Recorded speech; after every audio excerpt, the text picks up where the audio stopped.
guys, another tutorial today. This time we're going to go into some more lo-fi rock guitar, drum, bass tones. I noticed that my last lo-fi guitar tone video is getting more hits than the rest, so figured we'd go a little deeper. This one's going to be a little bit more advanced, I guess. It's just going to be a little more complicated. But yeah, let's take a listen to the song we're working with. It's a little thing I wrote.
Cool, you get the point. So sorry about my CPU's kind of overloading on this one a little bit. But yeah, so the cool thing about this one is the drums I recorded as a multi-tracks from this live gig that I worked doing sound. I think I was doing monitors, and I recorded the whole set with the just drums, but there's bleed from other things. But yeah, let's take a look at the drums on their own. So I'm going to take off this, this is my subgroup processing. I'm going to turn it off just so you guys could hear how the drum sounded before. And let me bring the volume up a little.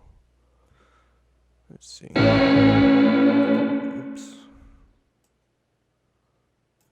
Alright.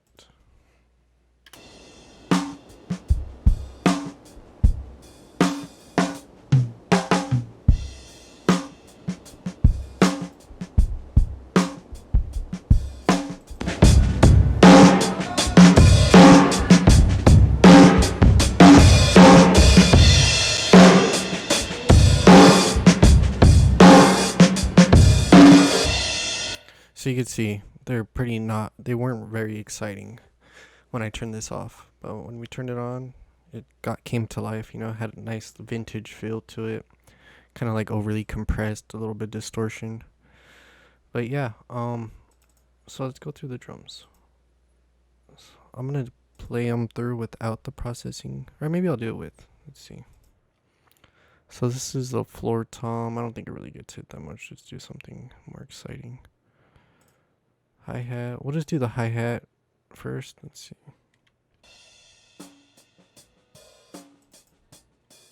So I didn't even put any processing at all on the hi-hat. So let's go to kick.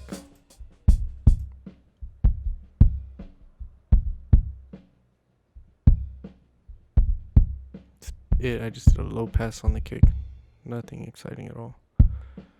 So this is actually the kick out. So usually the kick out's going to be like more your low end. And this is the kick in. It's going to be more like the click. But it looks like I use that a lot more. Yeah, and for this kind of music you don't really want too much click, so I just cut it all out. I'm just using that low end. And I have a gate on it, so it's not getting any bleed from the rest of the drums.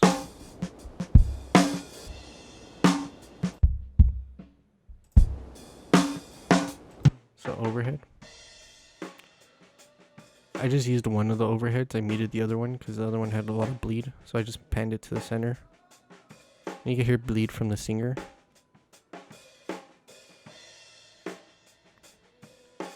Yeah. But it kind of worked with the song, oddly enough. Here's snare bottom. I have a gate on it, compressing it.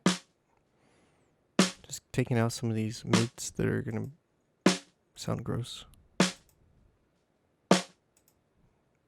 Yeah, I just want, well, this is the snare bottom, so you just want mostly like the high end, the rattle of the snares and whatnot.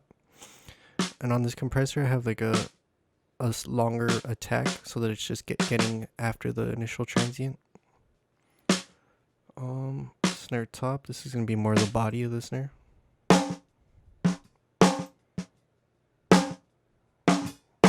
Yeah, usually like right here around 200 is where the fatness of the snare comes. Doing the same compression, gate. But yeah, you see it's not like nothing amazing on its own. But when we add this in, let me turn it down. It's gonna come to life right now.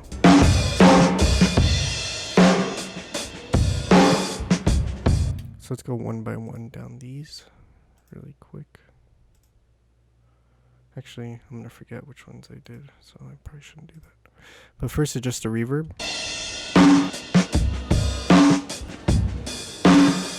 And it's a drum room preset in Ableton. The next I have the add sustain one. This is just gonna give it make the drums really ring out a little bit more and give it like that old vintagey sound. So, and then we have the DAW LP. So I explained this one in the last video. This is, I think, is the secret to the whole process.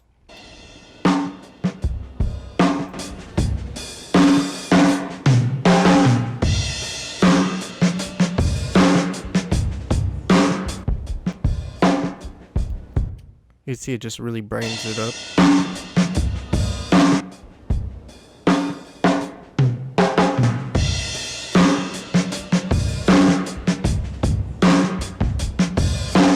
Yeah, I love that plugin for these kind of drums. Then I have a EQ taming some of the high end. It's probably pretty harsh on the cymbals.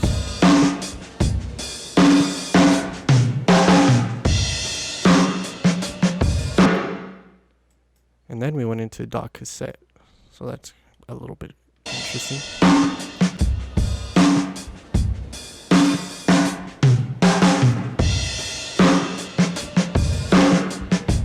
So it just gives it a little bit more crunch and distortion. Then I have the utility set to mono, and then next we're gonna get into this plugin I haven't really talked about too much, the Kramer tape. So this one's really cool because the more you drive it into this compression, it's gonna add some distortion. You could see if I overdo it.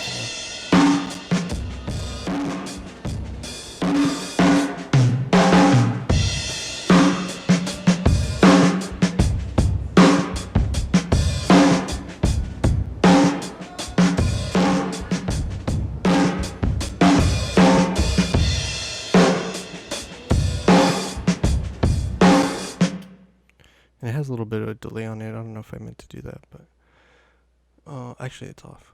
So yeah, and this, you just mess with these settings. This will give you different kinds of distortion and stuff. And the more you, like I said, the more you drive it, the more it's gonna compress and crunch it up. And you could have noise, adjust the noise, the wow and flutter of the tape. But yeah, I don't want to get too in depth at this plugin, but you're gonna see it a lot throughout this track. And this just adds a tape kind of old schooly vibe with that distortion. So yeah, that's the drums.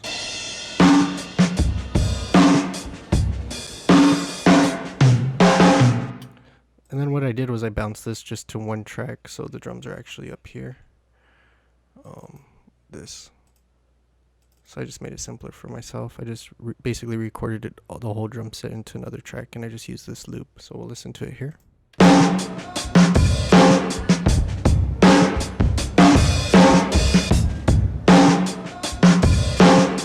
Yeah, so you can hear the bleed, and you can hear the singing. It sounds cool. It sounds like a loop taken from a record. That's what I was trying to go for. Alright, so next we'll get into these guitars.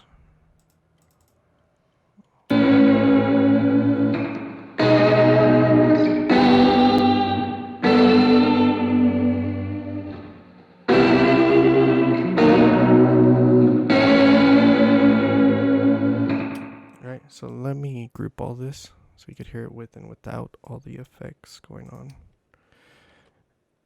And I mixed all this pretty much in the box, and the guitar is DI, so you'll hear it right now.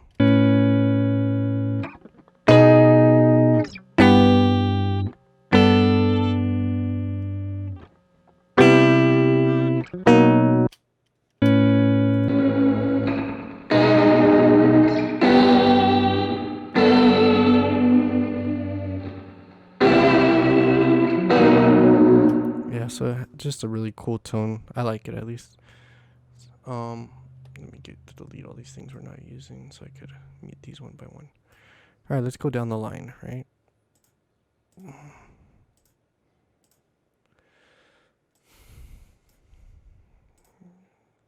All right, cool. So we'll start off blank. Then we add this H delay. Feedback at 95. Delays at 1/16 notes. And it's not too wet. I also have this lo-fi modulation going on. It's really just subtle. But yeah, that's just a little to add a little bit more space. And next we'll get into the reverb.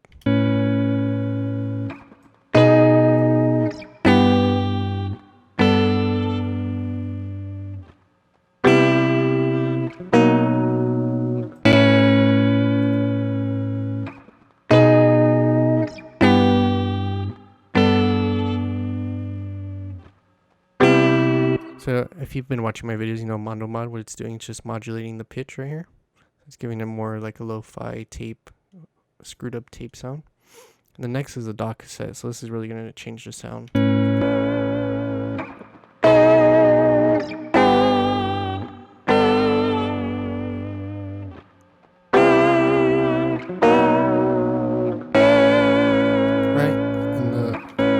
The sound I'm going for is like a fucked up tape sound, right? So I'm not trying to make it sound clear and beautiful.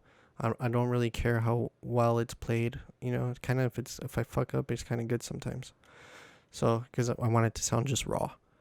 So with this, we're doing motor quality super low, so that's gonna give it more pitch, like modulation. The head quality and tape quality, that's just distorting and taking away frequencies.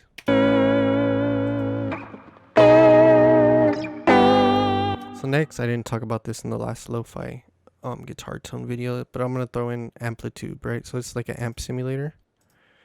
And I have it on this Foxy Lady preset. You can find it if you have amplitude. So let's see what this does. Let me turn it off.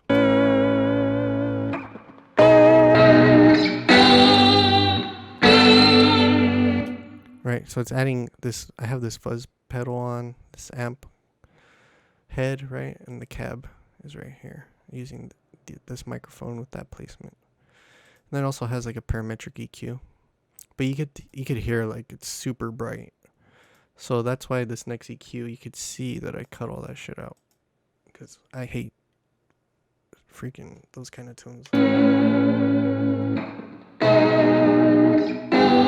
Alright, so if I take it off, it's gonna be loud, sorry.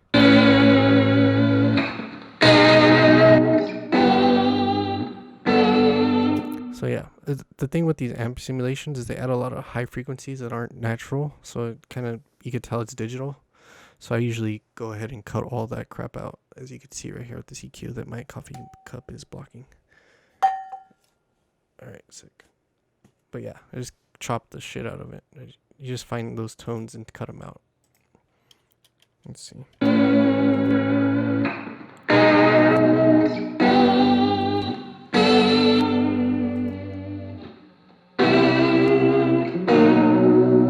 It's a really dark sound, but I don't mind it. You know, this is lo-fi. It's supposed to be like lo-fi rock, right? And next we have the Kramer tape again. So let's hear it without.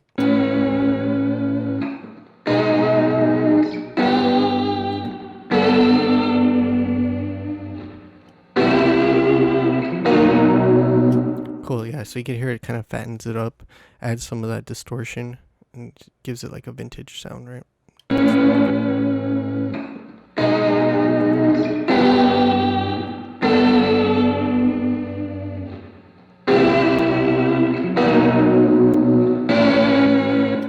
My CPU is freaking out, but yeah, you go ahead and copy those settings if you want. Boom. And the next guitar is pretty much the same, I believe.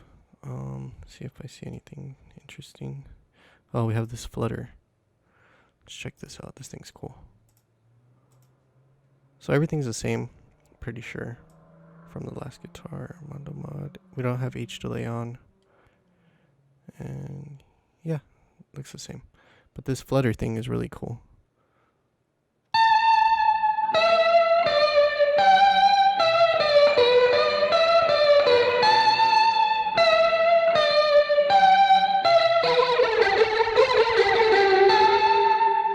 So you can hear when I brought the wet up what exactly it's doing. It's kind of like pitch shifting or something, and it creates more like width to the sound. It's almost like a huge chorus. I don't know, I was just messing with it and it seemed to go right. And you can see I let some of those high-end notes come through, the frequencies, just because this is a lead. So you kind of want it to pop out in the mix. Let's see.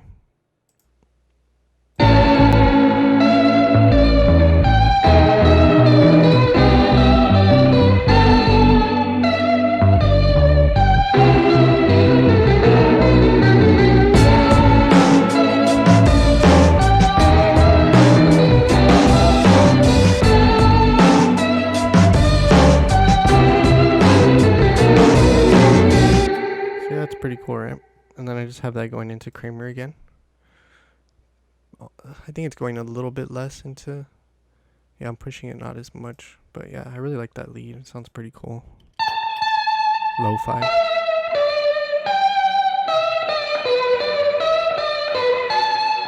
It's like that kind of... To get that kind of tone without an amp and all kinds of extra shit is really hard. So I'm happy with it. Alright, let's go to bass. The bass tone is really cool too. Let's check it out.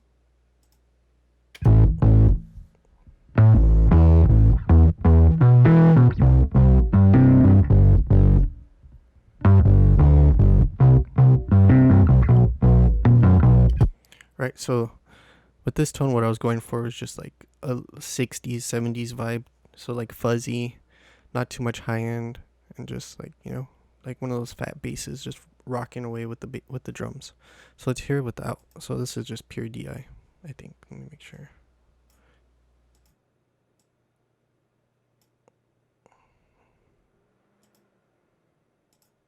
Okay.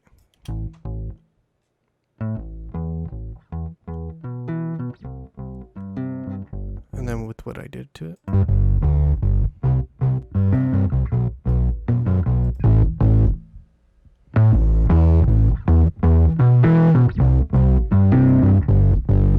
Alright, so let's take a look at this.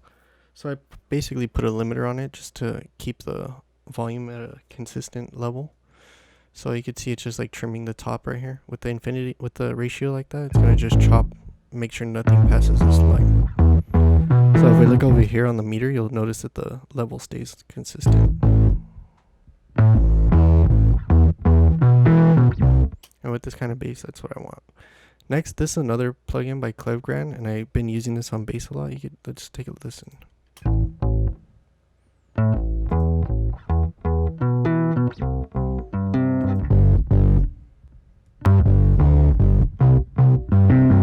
So you can hear a lot of the bass tones coming from this. So what I do is I put it on harmonics all to bass amp, boost the shit out of the low end, and everything else is pretty much the same. So this is like the distortion. Like you drive it more, it's gonna be distortion. Then you could add level to that distortion, and it cuts it down into 4 bands. So I'm only distorting the bass, right? If that makes sense. So I'll hear it again. You'll hear, if you listen to the low end, you'll hear it start to distort as I click this.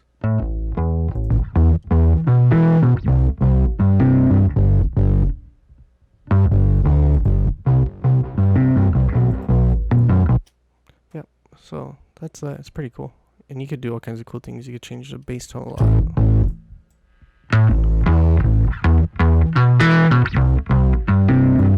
Right, if you really like those twangy bass lines. But that wasn't what we were going for here. Then this looks like a bunch of stuff I was experimenting with that didn't work out. So we'll go to the EQ.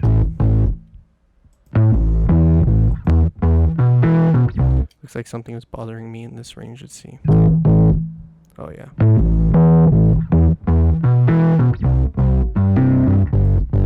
So I just cut that a little bit because it's getting a little out of hand.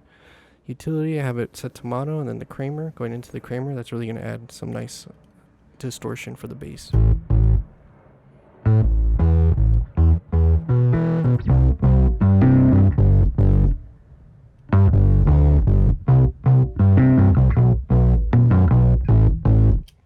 so you see it's kind of just adds like some beef to whatever you put it on. I like it a lot. Let's see. That's it without. Like it just adds mids and mid distortion to the mids that really goes good, especially on bass like this. Like that and the drums together is like solid.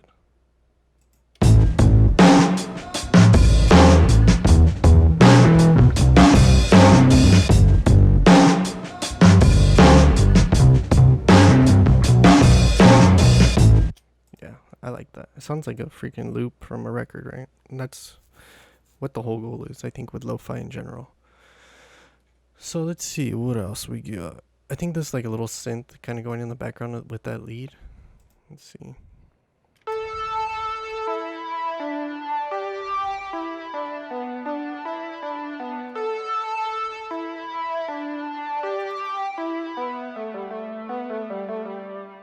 Yep.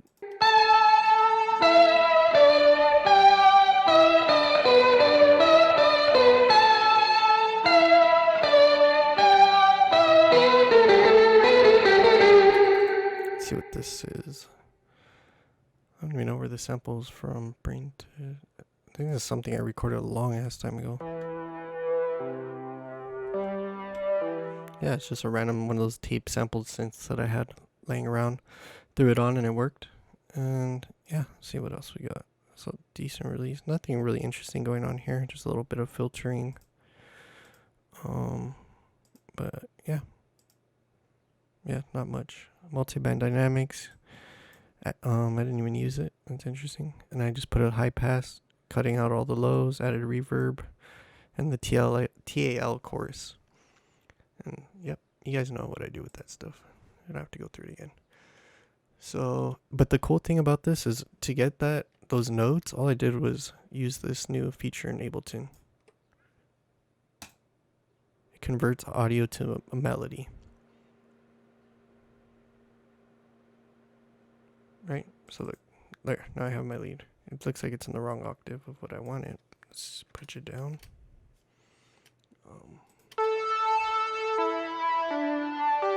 So yeah, it basically just converts a melody that I play on my guitar into MIDI, and that's super helpful. But let's see what we got going on over here. So I have the mastering make it louder preset. Let me turn this off. Okay, that didn't work. Let's get to a louder part.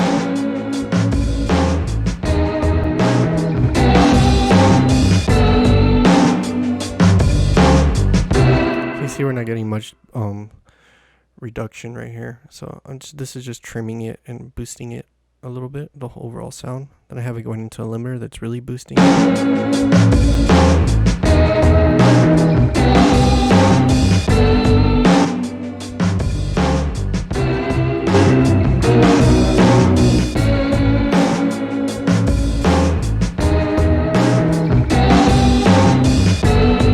Yep, but then again, Kramer tape, just driving it into shit. Yeah, nothing too crazy. Let's listen to what this is doing. Yeah,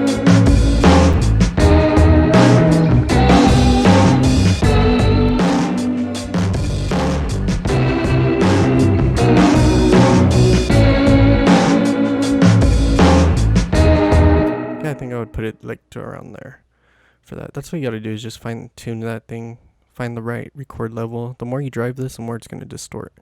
So you don't want to overdo it. You kind of want to bring it back so you barely start hearing a difference, and that's probably a good spot for it.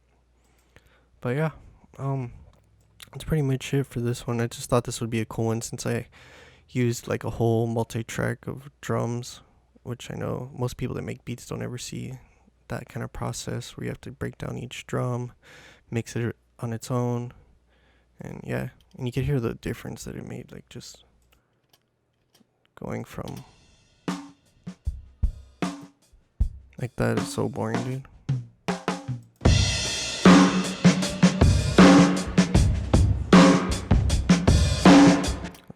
Yeah.